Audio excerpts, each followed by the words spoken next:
Why isn't my chatting? Oh, shoot. Sorry, I have some technical difficulties. Give me a moment to see what's going on. I'm having some problems, but I might have to restart. Why is nothing working? Shoot. Okay, I'm gonna have to restart. I apologize. Oh wait, there it is. Okay, it took a second to load, so at least the desktop's showing, but my camera's not.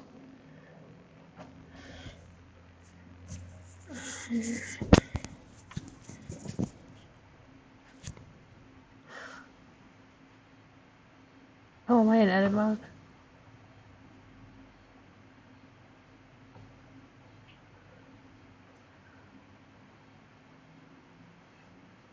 No, where's the camera?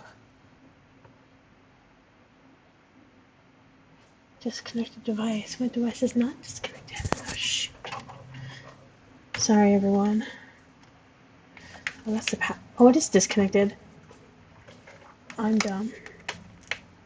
Let's try this again.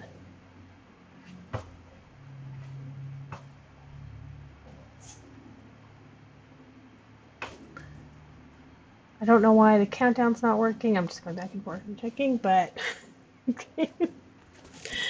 So sorry, my getting these in is just not very intuitive to me. But it helps, and I hear myself, and it's not echoing into anything. Okay, let's put this where you see it. I don't know why this thing always green screens out, but it does when it changes to like the green color. So, but that's okay. Maybe there's a setting I have. I don't know.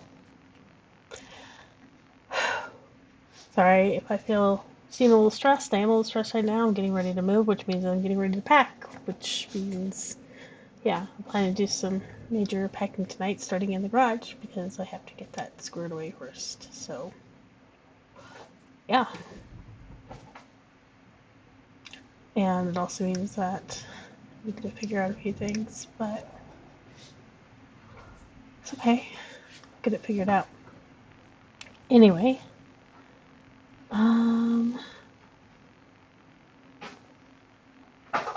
yeah, so where we left off last time, which I was getting everything open and hadn't gotten it all yet, so I'll do get the rest of this open here.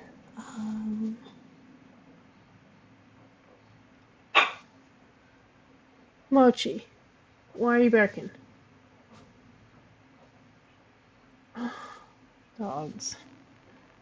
Well, just we've got a slightly different diet right now, and the other dogs are not having it, so let's get this open.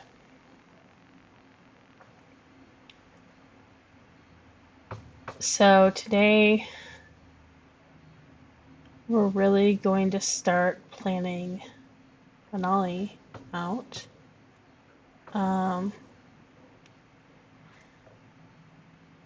And get to today's dates in the timeline here. There we go. Let's go extend. Here we go. Oh. Here we go.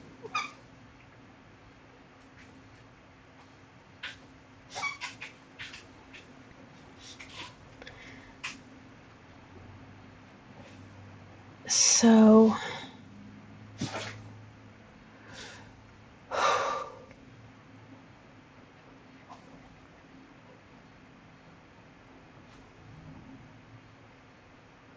I had some thoughts.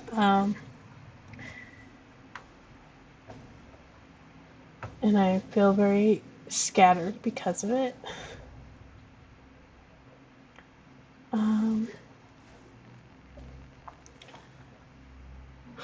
Because I had so many, tonight I had so many different drafts of this, and none of them were right. Like, there were different changes and stuff like that that I didn't know, and I don't normally keep older drafts of stuff unless they're significantly different. And these were all to a point, and I'm not sure why. So, I've grabbed a few of them, and we are actually going to make organization stuff. That's what we need to do.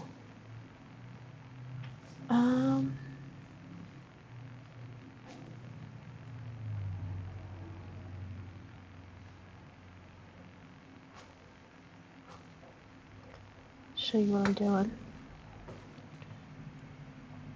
So we're going to go ahead and get a new folder started here. And I'm just going to call it Manali, and that way I don't forget what it is. But I have it. Here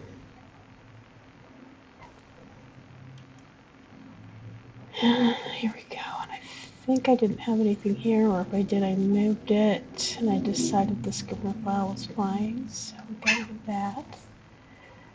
So this is what we have. I had the last Scrivener draft. I have, and I sat down and compared all of these, and what I have here is, I think, the last Water Child one, which I was going through and reading, and there's a lot here. So, papers, printing. I mostly use my printer for printing labels now. I usually put these on my tablet and end on my tablet now. But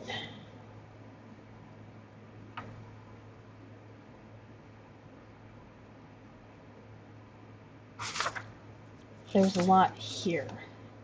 And I think I've kind of identified the main points of what I want to happen in her story. But am I telling her story? And that's actually one of the things I struggled with.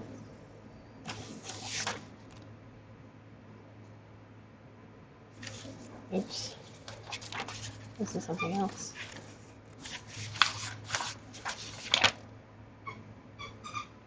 This is something. This is the story. Yeah. So this version here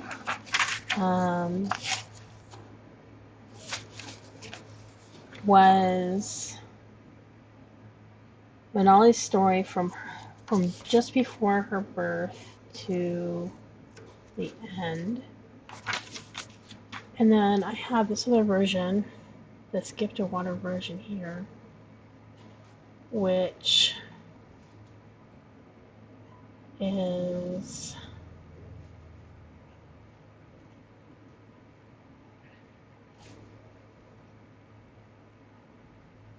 basically the end of the story, and no longer from Manali's point of view, but from Lo and Meijian's point of view.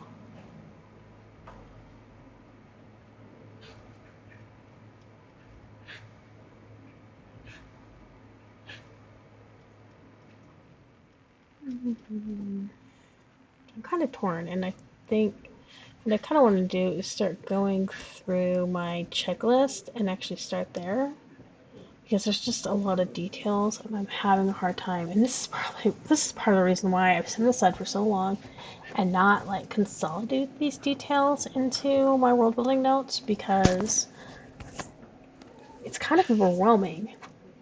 And do I need to? I don't know. I mean, I'm planning for these two characters to be in my greater narrative. This is just backstory. Do I spend time on it? There's no such thing as wasted time. So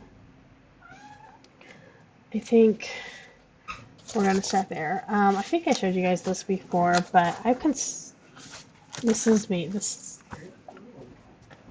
this is my own proclivities, but I actually, all my writing notes of how to story, along with some world building stuff in here too,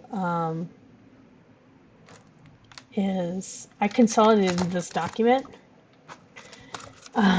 which I then sent to Lulu to print. Yeah, there's an error in this one. I printed it twice, I think now, as I've edited some things, but this is the current version. So I actually, it's funny, and it may be silly to do this, and there's a bunch of different things in here from different places, but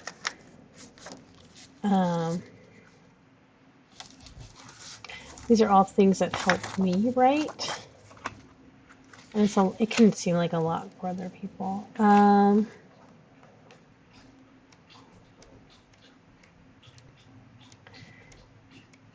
One of the things I mentioned when I first talked about, started doing the stream in world building is world building with Leviathan, which is let's go ahead and pick that up, because to me this is probably one of the best world building tools out there.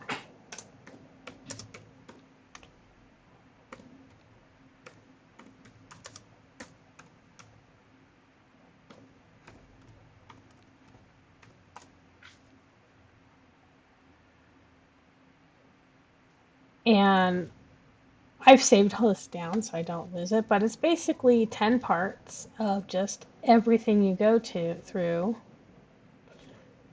and you just build. And so that's what I did. I actually went through this entire thing with my world, and that's why I have all the notes that I do, because I did that. So I put that in here so I wouldn't lose it. But we're going to go through my Manali story and see if we can do as much as we can tonight. We're probably not going to get through all of it. There's quite a lot here. So this kind of goes through kind of my writing process too. And while I'm not writing a novel here with this particular story, I want to go through all these steps because I am feeling overwhelmed, and these steps kind of help. But this is, I'll put the link for this in the description. This is a pretty old website, and it's a little wonky, but you can see Leviathan on the Sedgway. But it does it in a way that's not just asking questions or filling out a form. It's a lot more organic than that. And you go through all of these, and that's kind of why I had things in such a weird way. And this does more than that. It actually helps you world build specifically for figuring out a story as well, but I wouldn't ever use it for this. It was more about getting a lot of the metadata and everything down for my world. And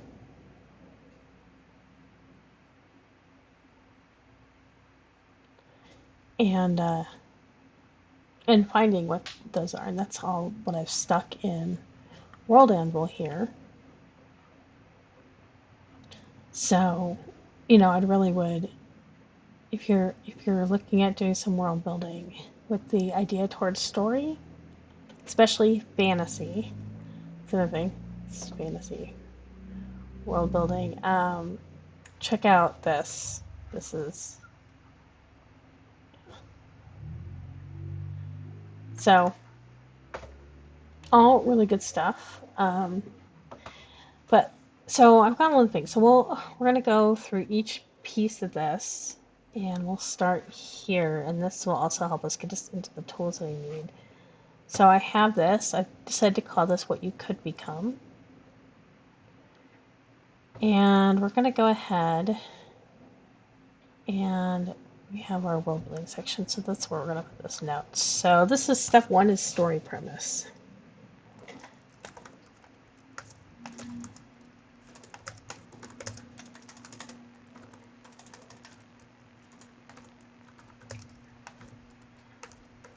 So there's a couple times in when I'm writing a story and everything like that, where I might sit down and figure out what my premise is. And I do that several ways through here because you're just kind of you start out by vomiting on the page, right? That's what so-called pantsers do. They just vomit their story on the page and revise. Well, you can vomit in smaller chunks.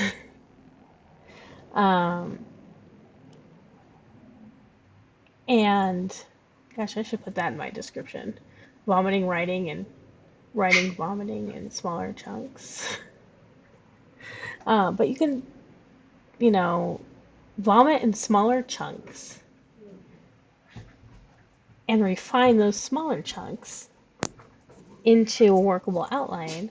Sorry, I hit my and create your story. So I'm going to go through. So this is my first step, story premise. And I don't usually do this, when I'm writing a short story, I usually just write the short story. It comes from a kernel of idea, prompt, or whatever like that. But this is more, I don't know what to do with this. Like I said, I'm doing this I'm, when I'm overwhelmed. I want to put things into a template so it's easier. And I don't have a good template for this, except for I have like a method that I've worked with years. So this first part is from, this is like an Evernote page that was like published called 12 Creative Writing Templates for Planning Your Novel, and the story premise was one of those. So I'm going to go to that first part and what it looks like just so that you can see. It's like just a list, some things. So it's just a few things. So if we say, we'll do this, control setting, and it's Fire Island, Village of the Iho, and time. So for this one, it takes place from, and I can actually look because I put that in here. So if we take a look at Manali's string, 17 years. So from 3 prayer 479 to 2 prayer 496. And I should actually just copy that instead of trying to write it out. That's the other handy thing about timeline is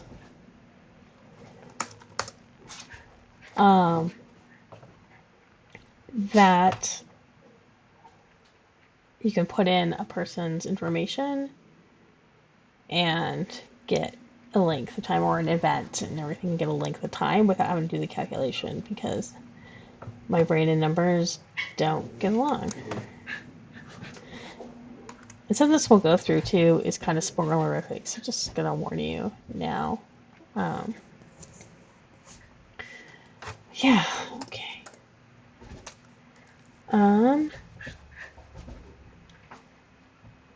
So main character. It became unbolded. Let's find main character. Manali. And she is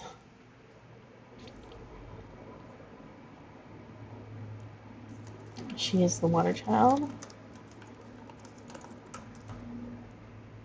And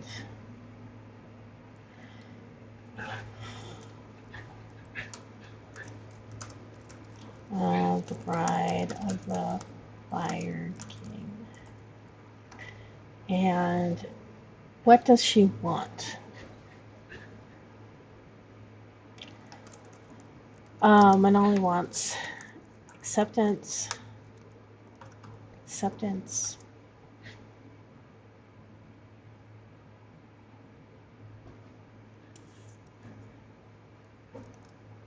What does she want? So Manali is kind of a tragic character in herself. I mean, her mother dies when she's born, um, treated roughly in childbirth, and died as a result by Gebo's hand. But Manali's kept apart from everything. She's a sacred child. She's not supposed to be part of this world. She's supposed to be special, and she doesn't want that. She wants acceptance. She wants some normality.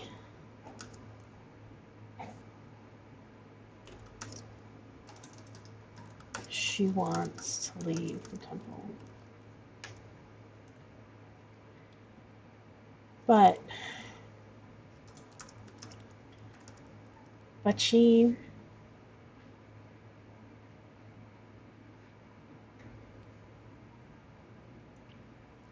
likes the attention she receives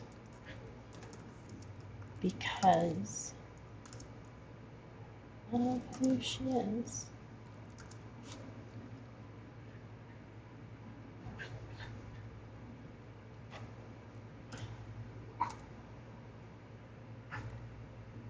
Okay, who is the antagonist? There's kind of a dual one in this.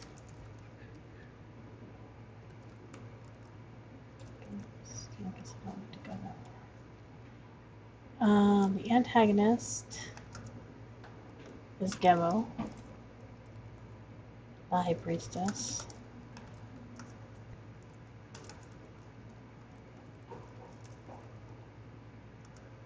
And kind of the overarching one's the Fire King.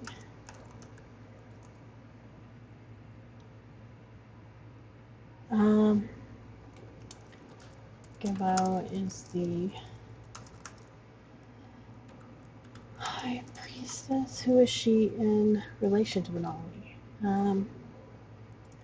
She's the High Priestess.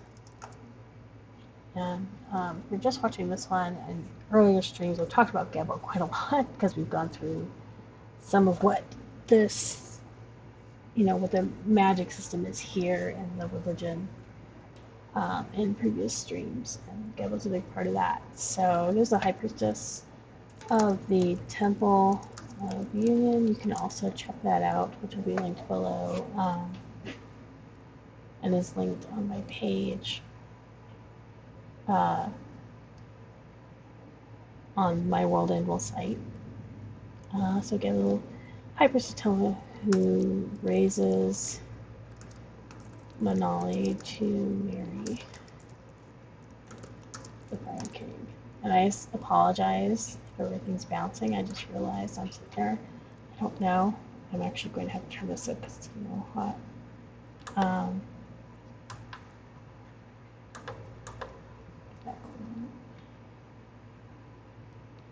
This is kind of not in a really good stable place, and I need to fix that. To marry the Fire King. Background. She has been the High Priestess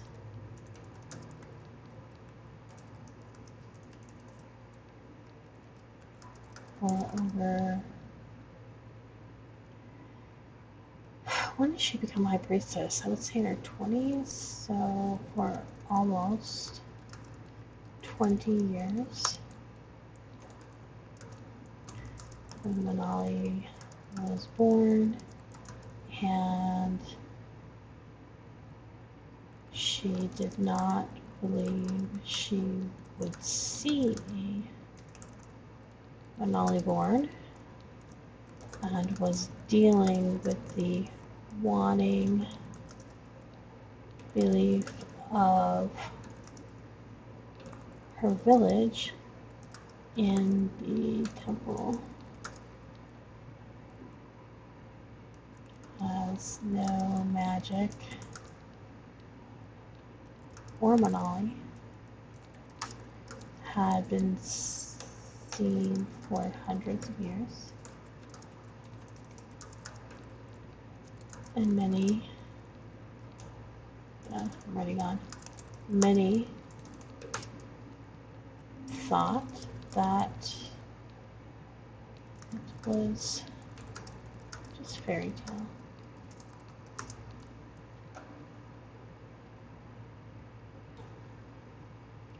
Yeah, about just a fairy tale. Let's see. What does Gebo want? Gebo wants to restore faith in the temple and see the successful union of Fire King to the Water Child.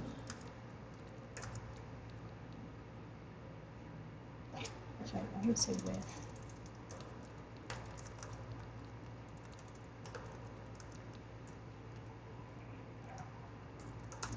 With the Water Child.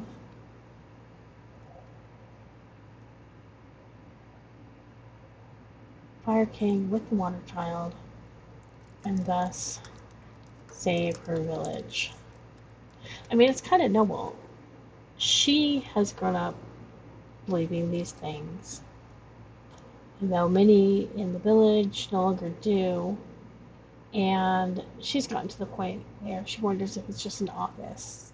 You know, she's also head of the village for all intents and purposes. You know, she presides over many things, changing seasons, and I'm hearing squawks. It's oh, they're playing. Okay, just making sure she's not squawking to get up. Quibble and Mochi are whistling under the desk. They have a giant bed over there, so lots of room to do that. Okay, anyway, so with the Water Child and thus save her village. So, I mean, so when Manali is born and she realizes that everything is true, you know, her faith had been tested as well, you know, it was becoming a thing you do rather than a thing that is. So when you get to that point, and suddenly everything happens like it is supposed to. This is a cycle. This is something that happens over and over and over again.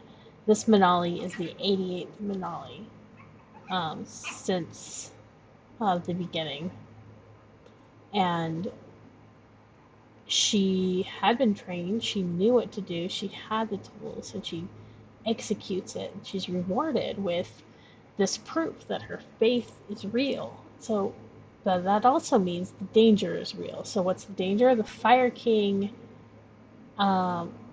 demands this sacrifice that his when his bride is born and reaches a certain age, which is the all too young 16 in this case,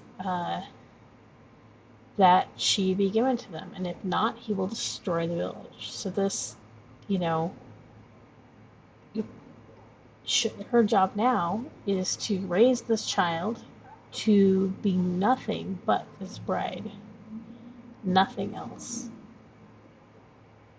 And if she doesn't, regardless of what anyone says, she knows, you know, if this part of her faith is true, then the rest has to be true. And the rest says she must do this thing, no matter how cruel or horrible it might seem, otherwise everyone is going to die. So yeah, I mean, that's kind of heavy, right?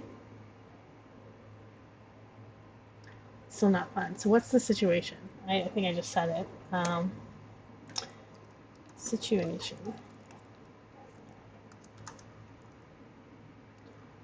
Am I like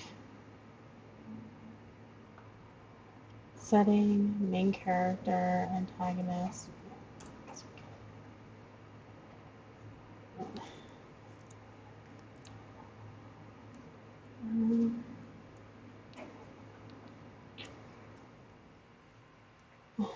Sorry, my ears kind of bother me. I'm gonna have to take these out.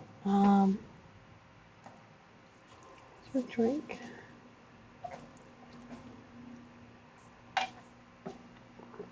So, the situation is that Gabo must raise the Manali to be given to the Fire King in the methods prescribed by her by the Temple of Union,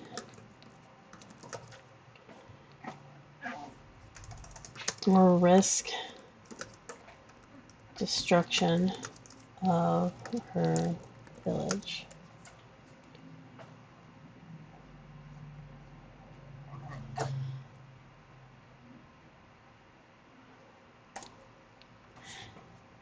And if you turn it to earlier screens where we're getting the world building stuff done. So this area of the world, it's a cove, and there are volcanoes coming around. The water is shallow and hot. Not hot enough to burn. It's not boiling, but it's hot enough that the only kind of organisms that live in it are going to be very tiny and heat kind of driven organisms like sea monkeys, brine fish or brine shrimp, stuff like that. But so in order to survive, in order to have enough, the fishermen have to go pretty far out. They have to leave this cove, which is huge. It's not a little place. There's these giant volcanoes surrounding it, and they have to go out far enough so the water is not superheated, so that there are fish, and they have to be able to fish out there, which they do. It doesn't mean they never see anything else. So the way that the island is similar, it's a similar magic to the forest wall in Himalaya, where the jungle is very dense and bad things happen in this jungle. And if Iho tried to leave through the jungle, they either never return or they come back mad, they come back maimed. Like, it's never good. It's never a good thing. Once they never return, they find bits and pieces. So it's not like just a disappearance, like it is in the forest. There's something keeping them in. Now, because they are able to cultivate the forest, cut down trees. They've managed to make some small farms and gardens, but nothing huge. If they take too much... Hey! What was that? You okay? Oh, everybody's okay. Large squeak. If they take too much,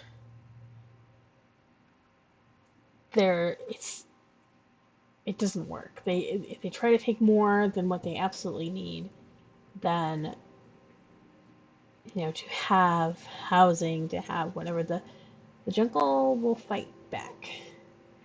And this is true if they try to build too many boats.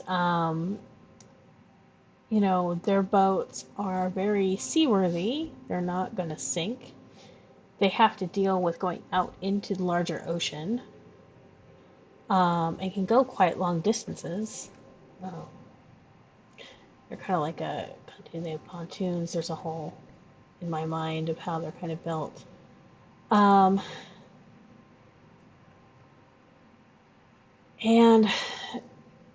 while some over the years may have left or tried to leave throughout, most don't. And a lot of people ask just like, why don't they just go? Why don't they just go? And you have to understand like how hard that is for people, and I don't think people really do. They don't want Sorry, just checking a thing.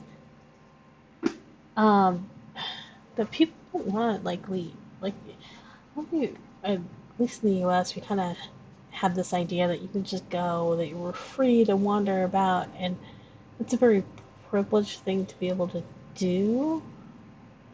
And also, most people don't want to. There's, you're gonna go, you're gonna find lots of people who still live a block or two away from where they grew up, or in that same area, and they don't.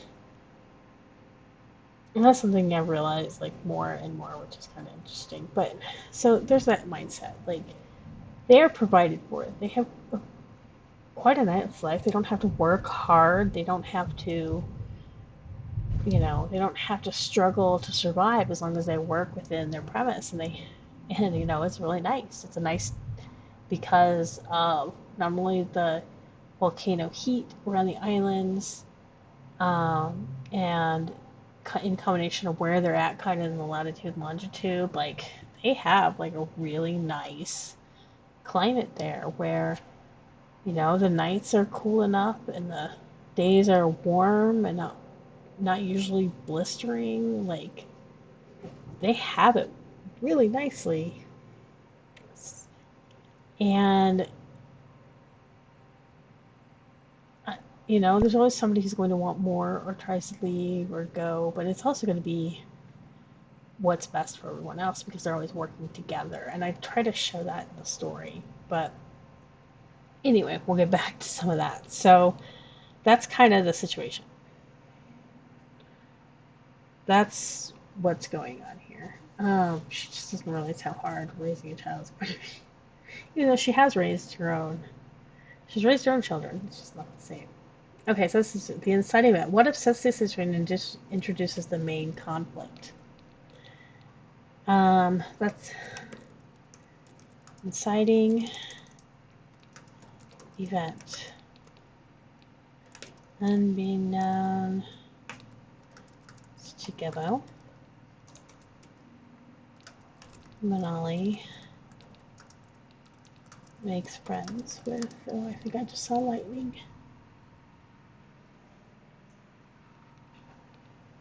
Saw lightning out there. How fun. Wait a second, is it raining? No, not quite yet. If you hear that rumbling, that's my washer. Manali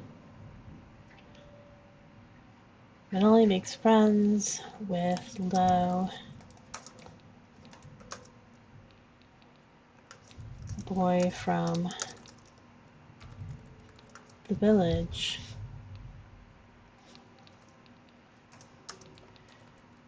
Betrothed to one of the temple maidens. And Meijin, the youngest of the temple.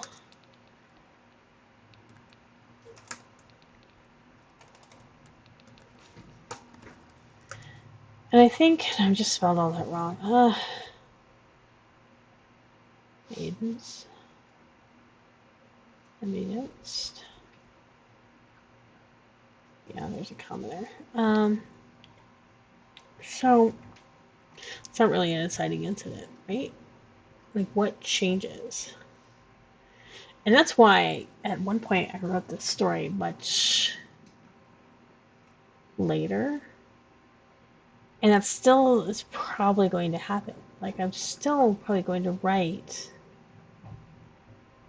just the end of the story. What I do with that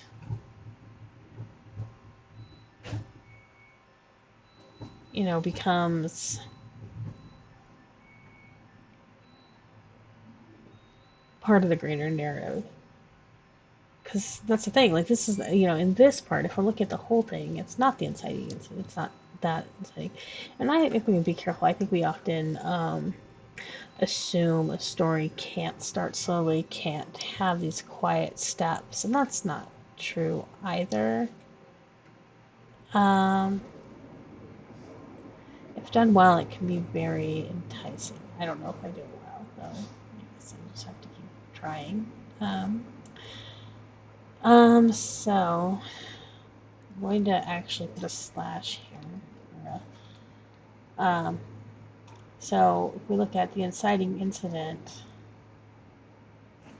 but for the larger narrative,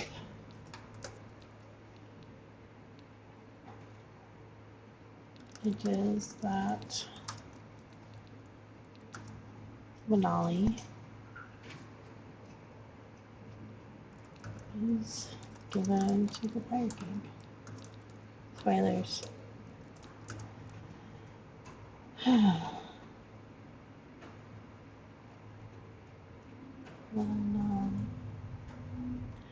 So, and then we think about that, like, that means that she's not the only main character. There's Lo,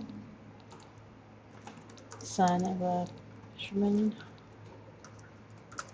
betrothed to a temple maiden.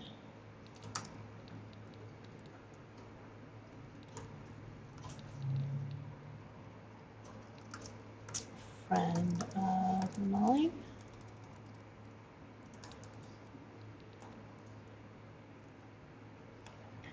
He wants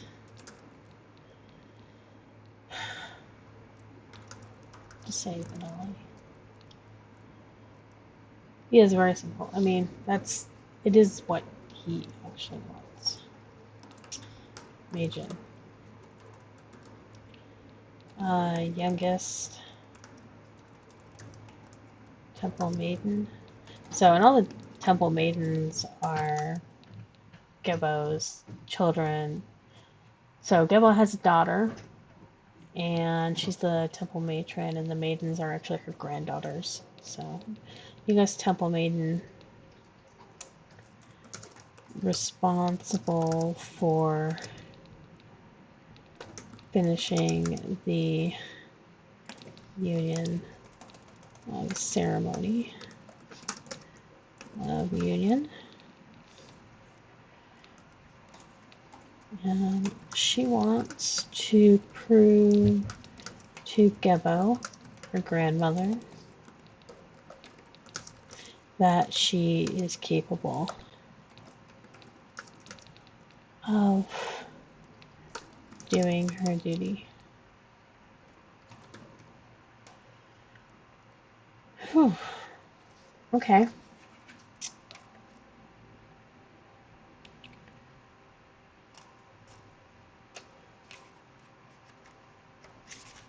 So situations to have. Okay. So we're almost done with this step. Yay. Okay, next step. Conflict.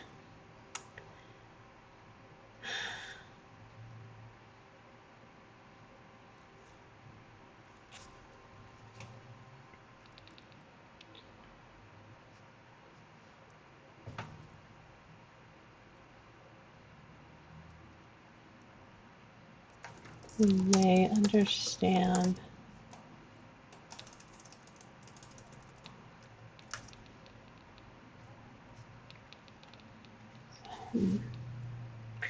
so conflict. I'm just going to put that there. How do the characters react to the inciting event?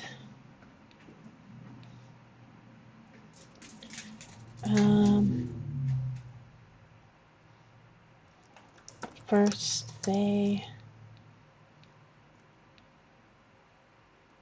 try to ignore Manali's rebellious streak, but as they become friends, they want to help her. What sustains the conflict?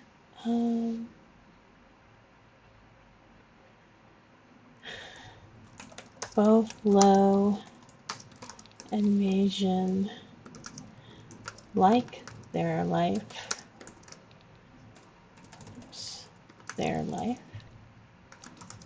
And what do they want to do? They want to and want to do the best they can in the roles that they are given. The conflict is an inner conflict with helping a friend or saving their lives.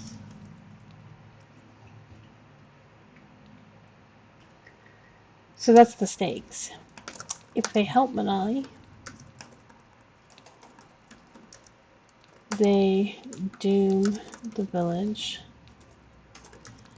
and possibly themselves, more than likely.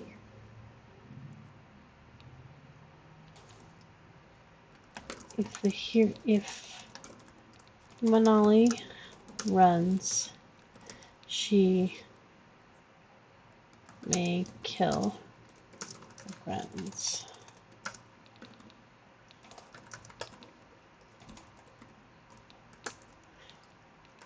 So that's kind of okay. And so, we have the premise. And now it says to tie it above the other in a 2-sentence summary. And this is going to happen a few times as well. And you're going to revise it because, yeah, it's not. I don't think anybody does anything perfect on the first try, and you shouldn't hope to. So I think one of the things people mistake with outlines is that they don't change, or that they're just a set thing and you have to follow it slavishly, and it's not necessarily true either. This is not a point by point thing. I mean, you can get to the part, and I will get to a part of point by point here, but it's not the end. So, what can I do?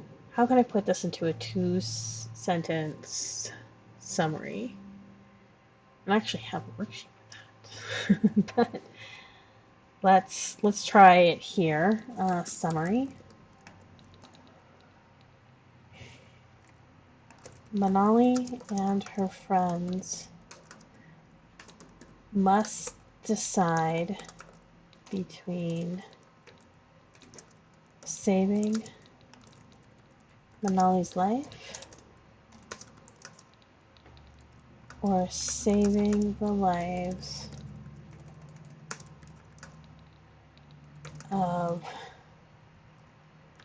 their fellow villagers.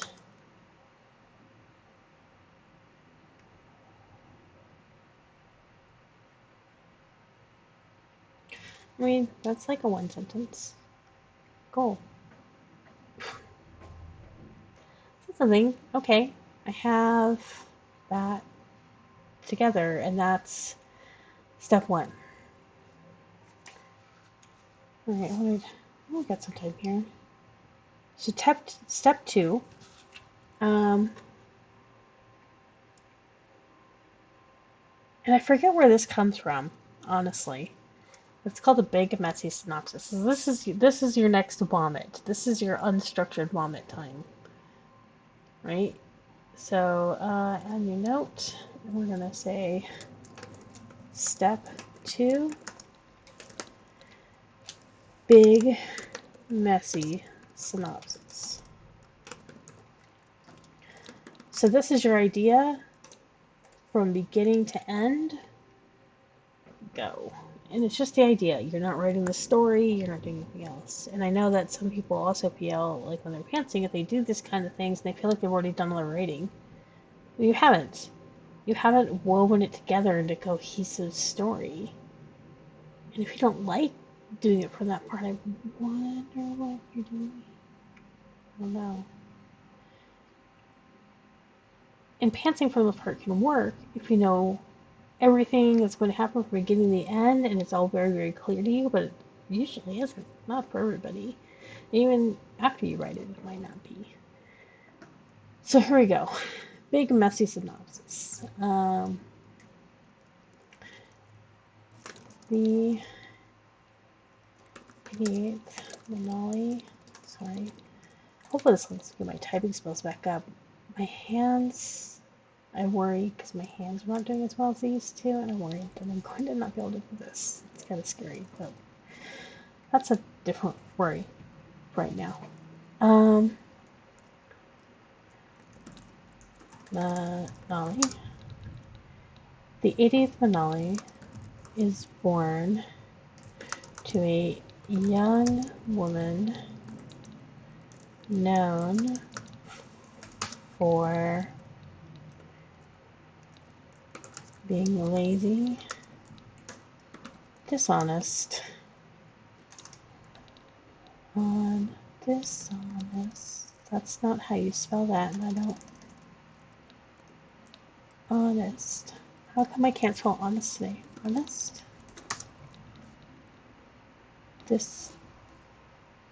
One spell check. Dishonest. There are days. Dishonest and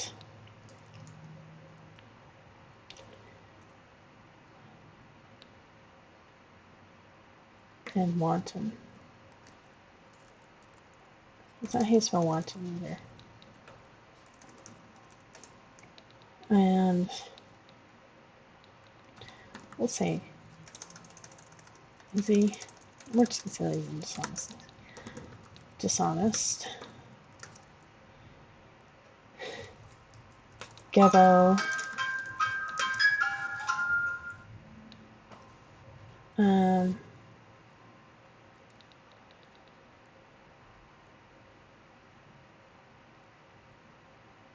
Being lazy and dishonest. Gebo. The high priestess of the temple of union.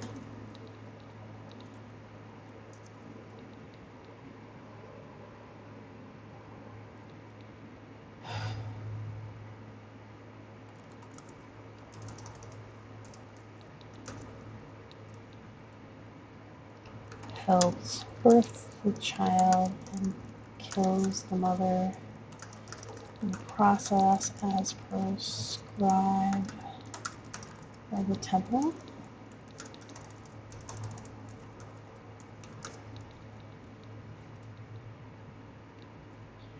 She begins to raise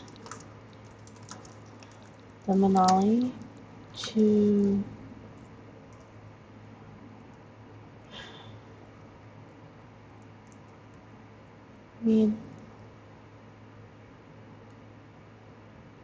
she begins to raise the Manali to be given to the Fire King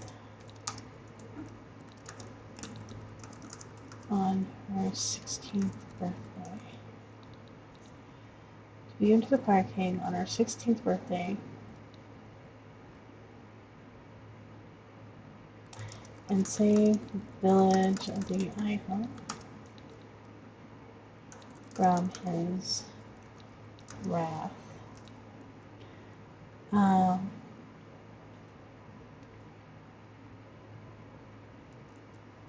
Manali is both isolated, kept ignorant of her purpose, and neglected.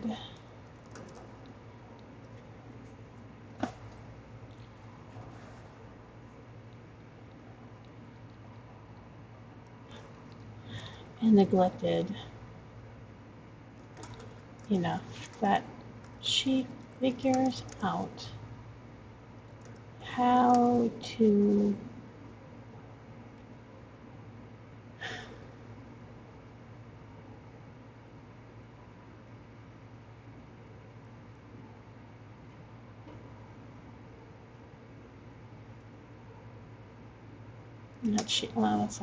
that she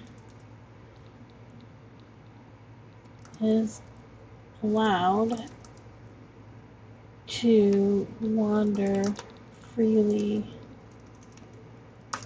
in the temple and village. She is ignored by most, except for Gebo and during various she only gets attention when various ceremonies must be performed.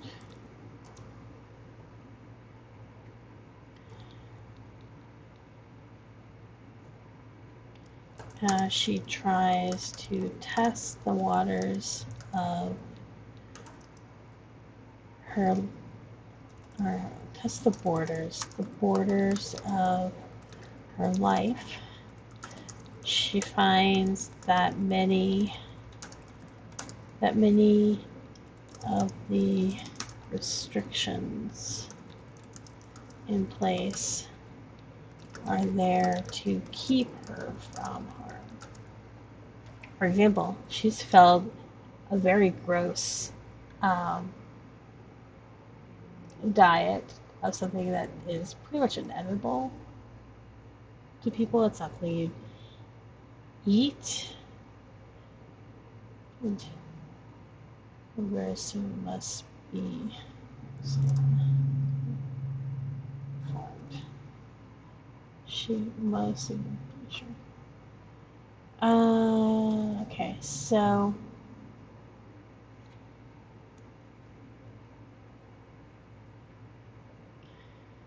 the restrictions in place are there to keep her from harm. So, like for example, she has a very strict diet of some really gross things that are not usually considered edible. But at one point, she tries to eat what other people are eating, and she gets violently sick. And or she does try to do different things, and as she does, she finds that she comes to harm readily for what's normal for other people. And then what happens? But Manali, she manages to get the attention of Lo, a young boy her age,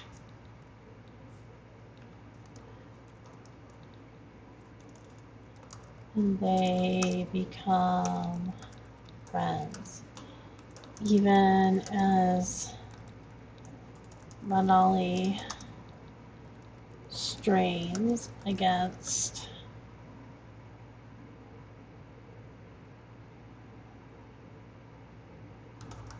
her restrictions,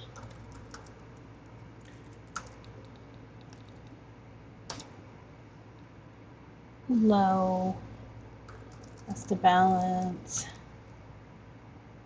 being his life with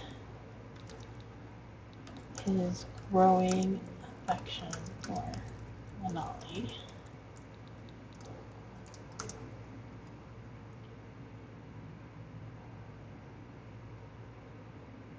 She gets the attention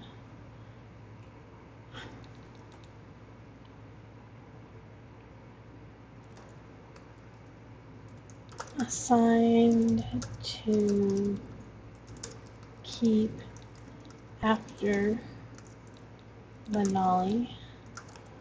Mei Zhen is eventually won over by Manali's innocent charm. So Manali is because she's still sheltered. Again, things are not hard Things are not difficult. Either for Manali, they're difficult from a social perspective, but not, um, they don't want for food. Nobody's starving, nobody's sick. And so Manali kind of grows up with this innocence. Like, she doesn't know what her fate is going to be, and she often doesn't understand the malice of people, or how, even as she grows, she remains more of a child, because she's not allowed to really be anything else, honestly, which is even kind of worse. However, well, Meijin, knowing Manali's fate and her role in it, must decide what is more important.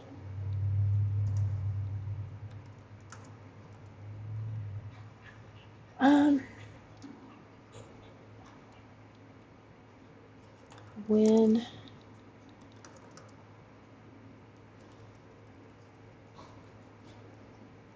let's see, Vision and Lo, realizing Manali is meant to be sacrificed,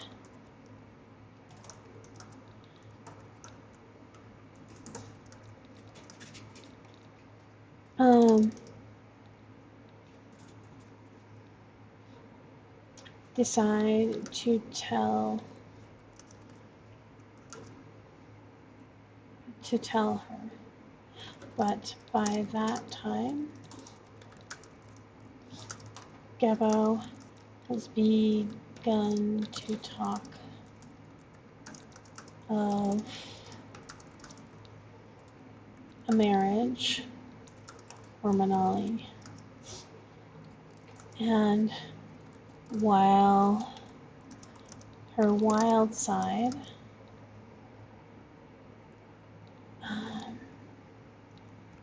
wants her to leave when she is given the chance, she refuses.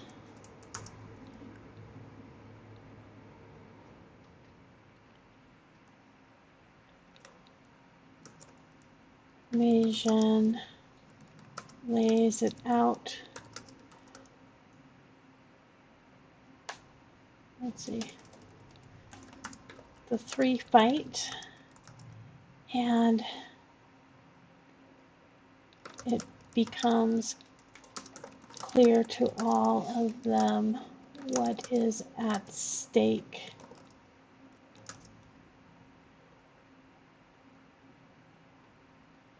If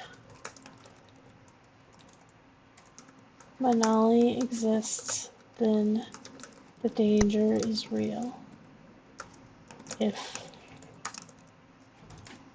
Manali is who Gebo claims she is, then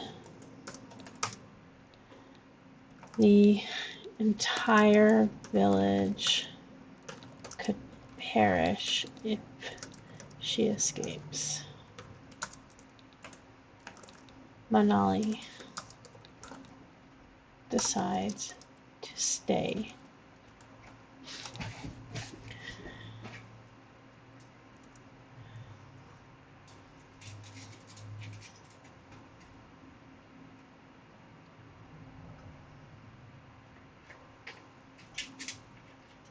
Let's see.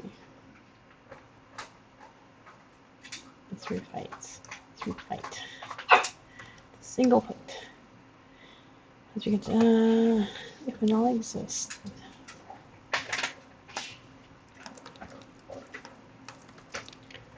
Region.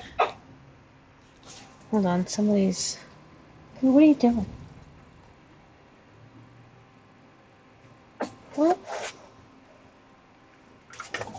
Oh, he has a bone. Okay. He's stealing the bone. Okay. Sorry, I didn't notice. Grab one down there. So, Machen.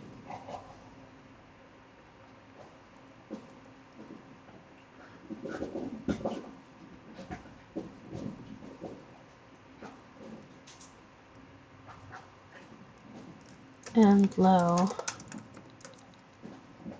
can either continue to fight or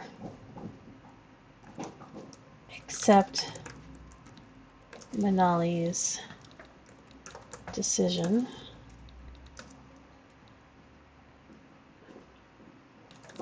They agree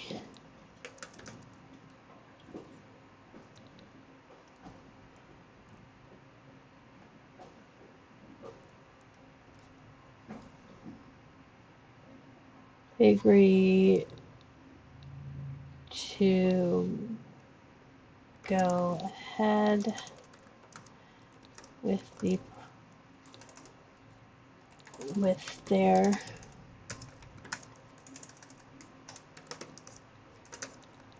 assigned roles, fearful of the danger, but vow to break the cycle. Manali is prepared for her wedding day and is taken to the sea with the whole village in attendance. Manali, the Fire King, a man made of flame, emerges from the sea and draws, see, as Manali is drawn to him, Low and Magen stand, showing their defiance to the king. Manali and the king. So this is the disappear in a cloud of steam.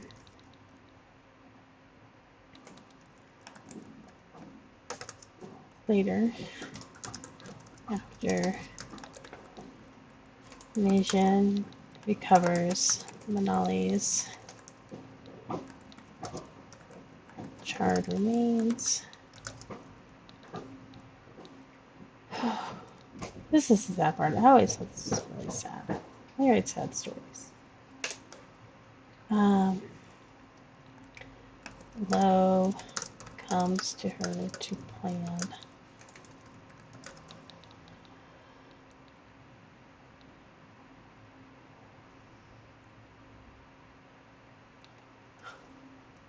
on their vow. So, okay, that's the big, messy outline piece. Hello, viewer who joined. So that's step 2. Again, it's just vomit on the page. So I thought I was going to get this started yesterday. I don't think I have time. It's actually, I do need to go take advantage of the stormy weather and work on getting the garage packed.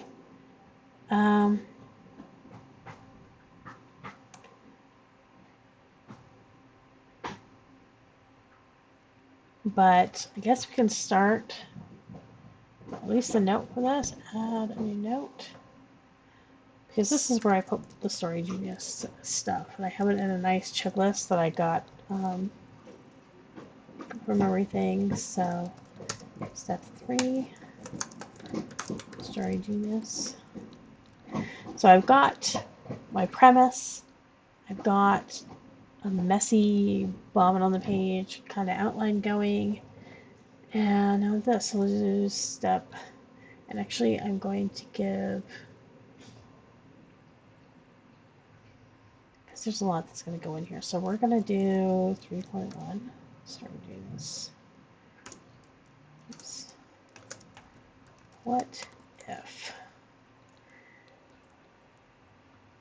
When did I get the idea for this? That's the first thing. You write down, when did you get the idea? What, the very moment you first had this idea was I was given a story prompt of the red tide. And I had this idea of walking out into it. That was it. That was kind of like the idea. I just, there was someone out there and I was walking into it. It was kind of like I'd been given the story prompt and kind of had a dream on it. What point will your story make in a few brief lines? Reduce it to its essence.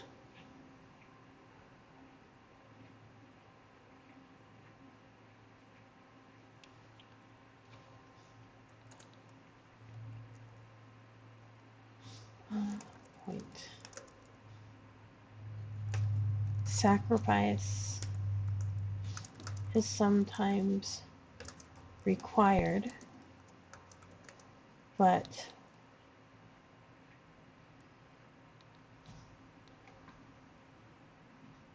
it doesn't always have to be that way. Okay, and then your story is phrased in the form of a piece sentence beginning with the phrase, what if? Keep it resonant as specific as you can get it. Context, conflict, and a surprise in essence. Something that will make your point. What if the sacrificial maiden made friends who cared for her and were willing to risk their lives for her?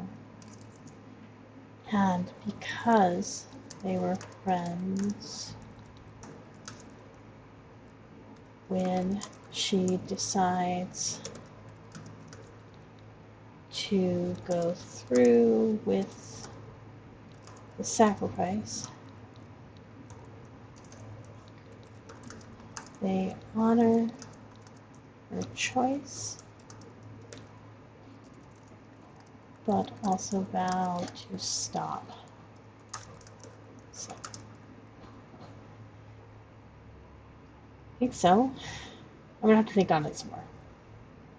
But I think we got that first step down. So I was hoping to get more into Story Genius today, but obviously that's like I said, it's a question. And when she decides to go through now.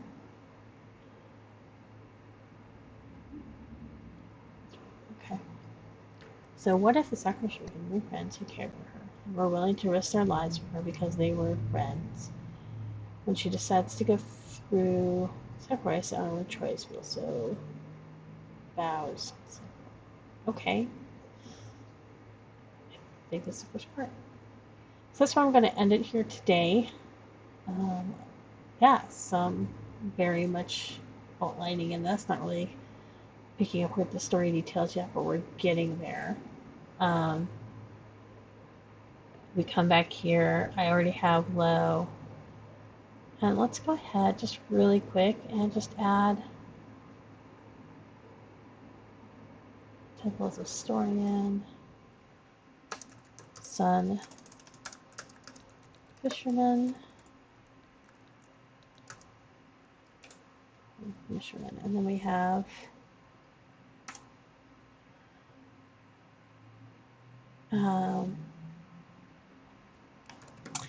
Magian, oops, Maiden, the Temple of Union.